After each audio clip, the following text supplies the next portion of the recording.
Hey review family, keep it tight, it's me, it's your boy Jay Morris, the review guy. Welcome back to my monthly series, Albums I Liked. This is the series in which I talk about the albums that got 8 out of 10s or higher, the albums that were the highest echelon, the ones that I genuinely really enjoyed more of than I didn't in that specific month.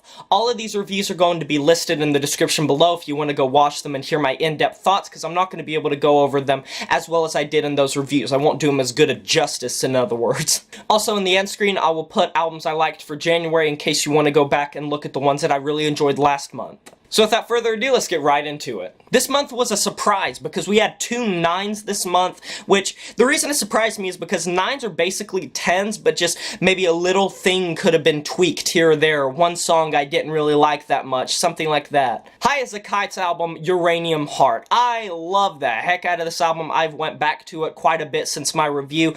Who knew that Norway would make one of the most beautiful indie pop kind of, I don't even know what you would call it, indie albums, indie rock, indie folk. It is a beautiful album with just gorgeous instrumentation and a really stellar vocal performance, tackling some very interesting topics in a cool way. I really did enjoy this album. I gave it a 9. Next up, we have Within Temptation with Resist. I have been bopping the hell out of this album since it came out, and I believe I gave it an 8 if I remember correctly, and I love The Reckoning. That track is one of my favorite tracks of the year so far. It's definitely going to make it in your list if I do it no matter what.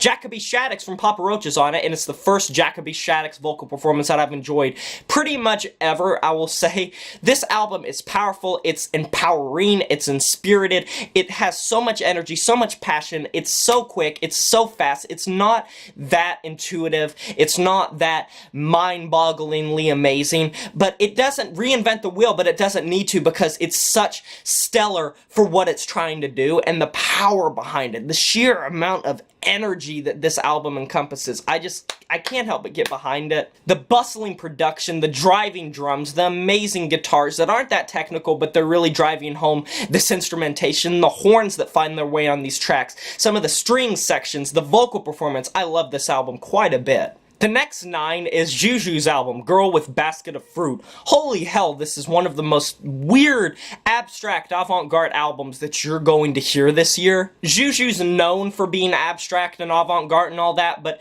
this album in particular has such strange signatures, such strange ideas, spoken word bits all over the place, weird, electronic, noisy pop instrumentation, noise pop, and it's all over the place. There's synths all over the place. There's an amazing vocal performance. It is just such an abstract thought, and when it goes by so fast because it's just a blur of strangeness. But for what it's worth, I enjoyed this album from top to bottom pretty much. There were a couple moments that I maybe didn't like here or there, but overall my mouth was just agape the entire album for how weird the entire project was. And the stylistic origins of this album and the way that it all came together to create this one project of avant-garde ideas, very interesting playing, really interesting synths, and the production value on this album is absolutely crazy to me. I want to know how they got this album to sound this way. I'll probably never understand that. It's full of talent, it's fun, it's weird.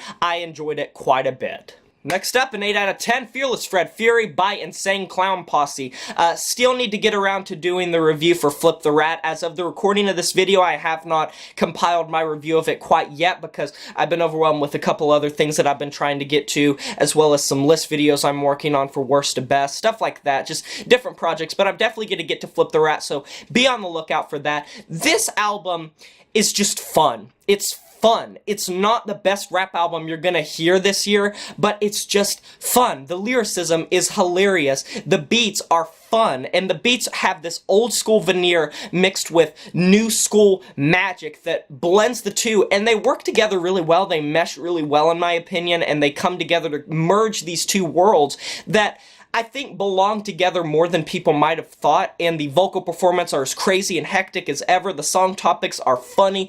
It's just a fun album. It's not the best album when it comes to catchiness or like topics, but it definitely is one of the more fun albums I've heard in a while. Next up, we have Avantasia's album, Moonglow. Gave this one an 8 out of 10 as well. This is such a good power metal album. One of the only power metal albums that I have enjoyed in the longest time. From the stellar instrumentation that litters this whole empowering album to the lyrics that are super empowering and make you want to go to war, as I think I put it in the review. The vocal performances from all of the guest features that are brought on this album really do work out well, in my opinion, as well. I do enjoy the vocal features. I feel like they all really did give their all to this project. Is it a little bit one-dimensional? Does it run a little bit in the Power Metal 101 playbook? It does, but it does it in a way, like I put in the review, that really does work in a lot of ways. It's not reinventing the wheel, as I said in one of the other albums that I was talking about, but it does do what it's meant to do, and it gets its point across really quickly, and it does it to a better degree than most of the other playbook, cookie-cutter power metal bands do. It's a genre that I'm not that into, but the fact that I reviewed this and gave it an 8 out of 10, that shows that Avantasia is doing a really good job of what they're doing.